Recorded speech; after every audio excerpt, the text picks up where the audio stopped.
In this question, a uniform rod of mass 4 by root 3 kg and length 3 meter is supported by two strings of length 2 meter. If the rod is released from rest from the position shown, then find at the instant just after its release. We have to find the tension in each of the string and angular acceleration of these strings just after the release moment. So let us first see the concepts involved in this problem. Rigid bodies के in general जो motion होते हैं उसको आप दो part में classify कर सकते हो. One is translation and other is rotation. Translatory motion जो होता है उसमें बॉडी का ओरिएंटेशन स्पेस में चेंज नहीं होता और बॉडी का हर एक पॉइंट किसी भी गिवन मोमेंट पे all the points will move with the same velocity. तो जैसे ये डायग्राम आप देखो, इस डायग्राम में I have shown the linear translatory motion. Linear translatory motion में हर एक particle will move on this straight line path को फॉलो करता है. और जो कर्वी लीनियर ट्रांसलेटरी मोशन है उसमें हर एक पार्टिकल जो होता है वो कर्व पाथ को फॉलो करता है. और जो भी ये पाथ्स होते हैं, दिस पाथ्स आर बेसिकली, अगर मैं कर्वी लीनियर ट्रांसलेटरी मोशन की बात कर रहा हूँ तो this paths are basically congruent. तो this paths are congruent and this are parallel curves like this. This are parallel straight lines and body is not going to change its orientation in this space during translatory motion. So this motion is linear translatory motion, this motion is curvilinear translatory motion, and in this kind of motion you can see that this rectangular plate will not change its orientation in the space. This point is performing a circular motion about this center. तो ये जो points इनके बीच में gap change नहीं हो सकता and this is suppose fix point. तो जो दिस पॉइंट है ये point will perform a circular motion like this. Again, this is going to perform a circular motion like this, and all the particles will perform a same kind of circular motion about different centers. तो ये जो parts होंगे, these parts are basically parallel and congruent. और जैसे ये जो देखा है तो इसमें यहाँ पे जस्ट ये it is hinged about this point, and obviously जो यहाँ पे लाइन्स हैं, अगर मैं कोई भी लाइन बॉडी में ड्रॉ करता हूँ, जैसे अगर ओरिएंटेशन की बात करते हैं तो बेसिकली अगर आप बॉडी में कोई लाइन ड्रॉ करते हैं, even you can take this line. So this line is not parallel to itself during the motion. तो ये लाइन अभी इस तरीके से, then after some time it will become like this. So body said to be rotating if body is changing its orientation. Any line if remains parallel to itself during the motion, then motion is translatory, otherwise it is rotatory motion. So in our question, let us see the question. In our question, this point, तो ये जो point है, you can see कि this point will perform circular motion about this fixed point. क्योंकि string is inaccessible, its length cannot change.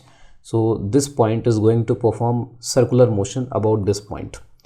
And in a similar fashion, ये जो point है, this point will also going to perform circular motion about this point. तो ये दोनों ही point circular motion perform करेंगे और circular motion बिल्कुल एक जैसे परफॉर्म करेंगे. यू कैन सी कि दिस लेंथ इज़ 2 मीटर, तो ये 2 मीटर रेडियस में मूव करेगा and this point will also move in 2 metre radius. और अगर आप इन 4 पॉइंट्स को ज्वाइन करो तो you can see there is a rhombus of length 2 metre. तो ये जो रोम्बस है, this rhombus will always be maintained. तो this rhombus will always be maintained. This is horizontal side of this rhombus.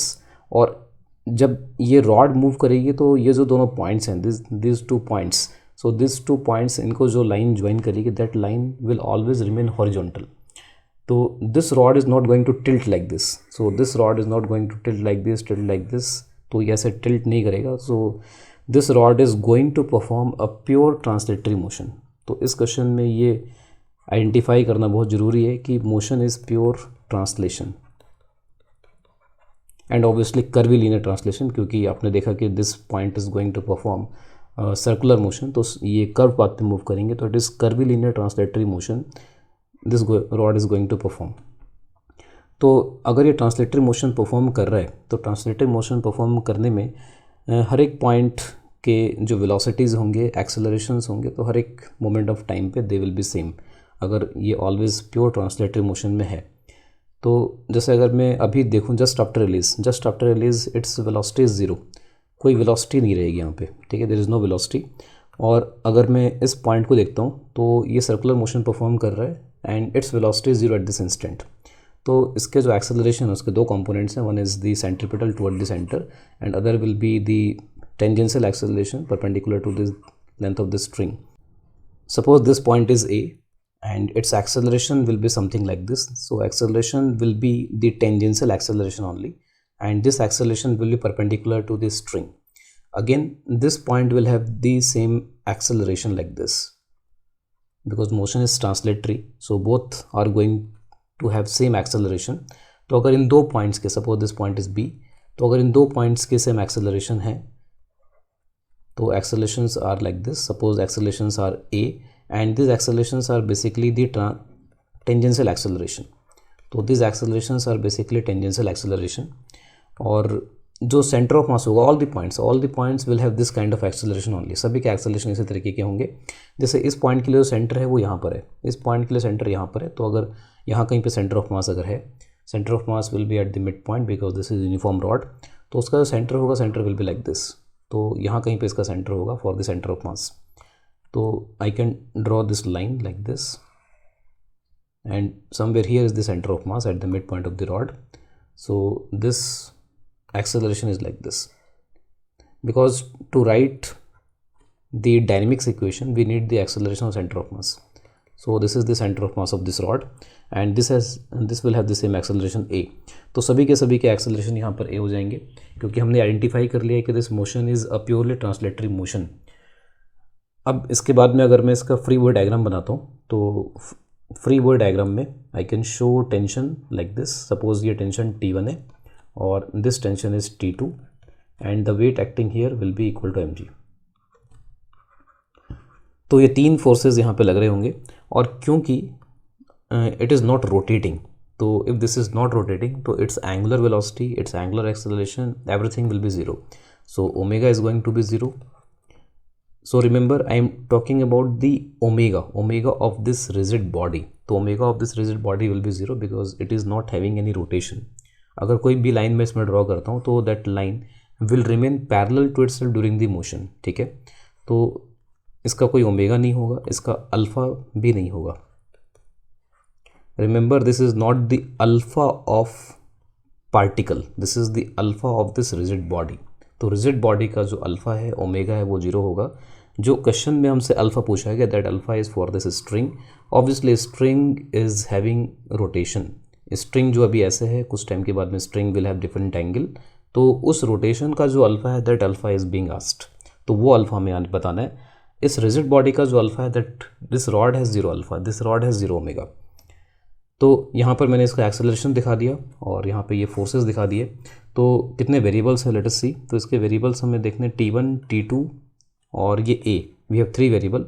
और ये जो AT होगा, तो अगर ये स्ट्रिंग अल्फा एंगुलर एक्सेलरेशन से घूम रही है, ठीक है, तो AT can be written as alpha into r and r radius will be obviously 2 metre. तो ये जो रेडियस होगी, रेडियस 2 मीटर के इक्वल होगी. तो आर की जगह वी कैन पुट 2. ठीक है, सॉल्व करने के पर्पज से let us see number of variables. तो वेरिएबल्स आर 3 वेरिएबल्स हैं और I can write Newton's laws of equation for forces in vertical direction, in horizontal direction, and finally I can write the equation of torque and I will take torque about center of mass.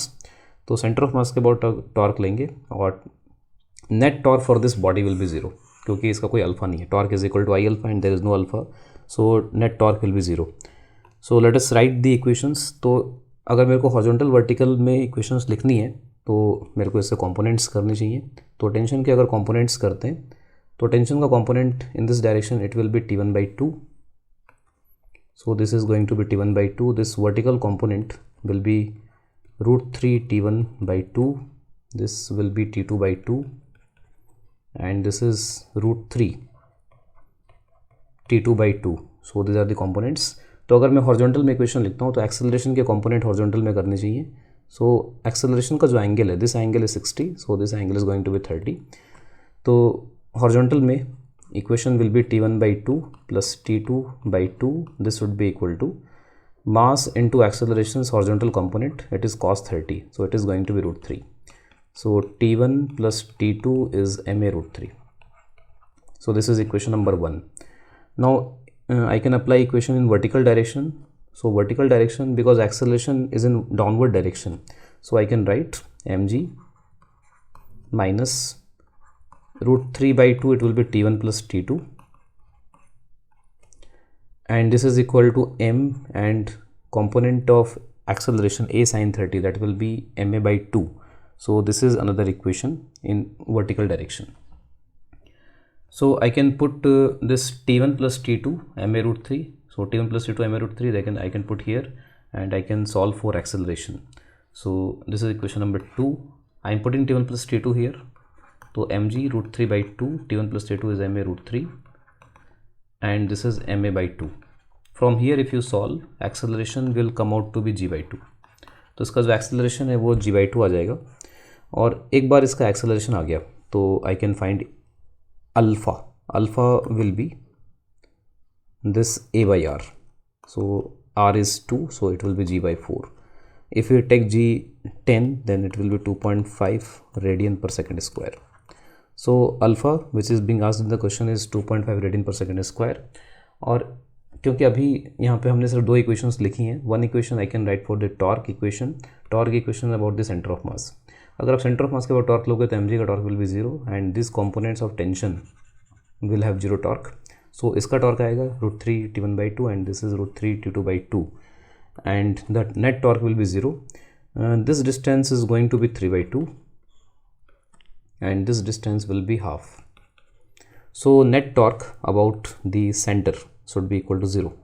So net torque about center, अगर इसको 0 कर दिया तो you will see कि √3 t1 by 2 it's multiplied with 3 by 2 और इसका जो torque होगा that will be clockwise about the center and this will be balanced by √3 t2 by 2 into 1 by 2. This will be anti-clockwise.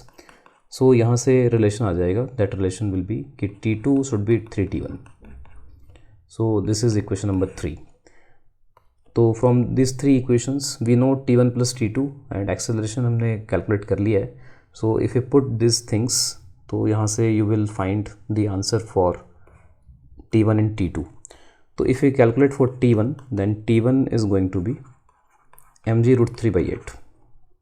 If you put the value of mass and g is taken to be 10, then t1 is 5 Newton and t2 is 3 times, so t2 will be 15 Newton. So these are the answer to the given problem. और इसमें further आप ये भी कर सकते हो इस question में कि suppose for the future motion of this rod, जब ये स्ट्रिंग्स जो हैं वर्टिकल हो जाती हैं तो वर्टिकल होने के बाद में what is the velocity of this rod, what are the tension the strings, you can find out. Okay, so you can try for these parts.